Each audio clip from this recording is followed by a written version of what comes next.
Hey Mark, what are you doing? Oh, I'm baking a cake, Eric. Well, that explains why you asked me to give you an egg. Here you go. Thank you.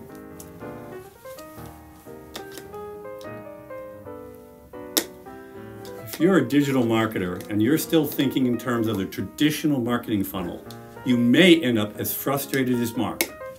Here's why.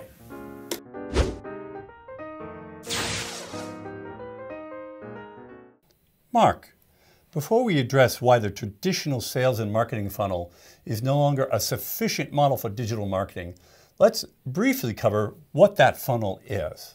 Okay, the traditional marketing funnel dates back to the late 1800s. Now you're looking at an example now. The individual levels of the funnel have been given different names, but the basic idea is the same. Your marketing or sales efforts attract a limited but relatively large group of people who become aware of your brand.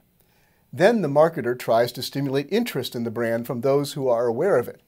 At this stage, the marketing becomes a little more pointed, trying to get the prospects to think there might be something in it for them if they do business with you. At the decision stage, the marketer or salesperson attempts to move some of those who have shown interest to making a choice about the product or service. Finally, the marketer or salesperson hopes to move some of those who are making a decision to actually take the action of conversion. And the metaphor used is a funnel because at each stage there are fewer and fewer people. Obviously, not everybody who's simply aware of your brand is going to become interested enough to move to a decision, and even fewer will make that decision in your favor. Right, and traditional funnel thinking is what motivated the broadcast marketing of the past, where you tried to make your top-of-the-funnel messaging have as broad an appeal as possible, thinking that you had to feed a lot of people in at the top to get a sufficient number of actual customers at the bottom. So that isn't the case anymore? Well, in a very broad view, it probably is, but digital marketing has in many ways seriously disrupted the traditional funnel. So how? A while back, Google did some research to see if the traditional marketing model still held in the digital realm. Now, this research became what they call their zero moment of truth, or ZMOT concept. Traditionally, marketers have long spoken about moments of truth in the customer journey. These are key decision points that supposedly move someone down the funnel. Now, like the funnel, this conception is very linear. It starts with some stimulus, which could be something like a TV ad that connects with or creates a need or desire in the consumer.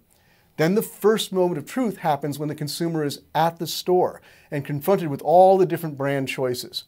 The second moment of truth is the consumer's experience with the product after she's bought it, which will affect whether she'll buy again or share it with her friends and recommend it. Something seems missing there, though. You're right, and that's what Google found in their research. They discovered that 70% of Americans now look at product reviews before making a purchase. 79% of consumers say they use a smartphone to help with shopping, even at a brick-and-mortar store. And even after seeing a TV commercial, 83% of moms said they still do online research about the products they've seen. And all of that takes place before they get to the store shelf, whether at a real-world store or an e-store. Yes, and that's the zero moment of truth. It happens before the traditional first moment of truth, so that's why Google calls it the zero moment.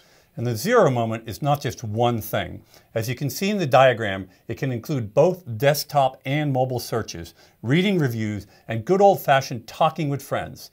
So if the marketing journey is now more complex, with so many important things happening in that zero moment of truth before the consumer ever arrives at a business, how can marketers influence it, Mark? Well, for one thing, it means we need to be creating the resources and content that helps people all the way through the zero moment. Well, make sure you have reviews and testimonials where appropriate. This is also the place where helpful content can assist by reinforcing to the consumer that you're the person they should buy from. You're the brand they should buy from. And social is critical here as well, because a socially engaging brand has an opportunity to be a part of the conversation during the zero moment. Thanks, Mark. We obviously need to get beyond a one-size-fits-all marketing approach. Now, let's go see if you figured out how funnels really work. So, Mark, have you finally figured out how a funnel works? Yeah, I've got it down now, no problem. Good. Then here's the next ingredient for your cake. Ah, thank you. Thanks for bringing that. Sure. The one thing I've learned through all these Here's Why videos Mark will never learn.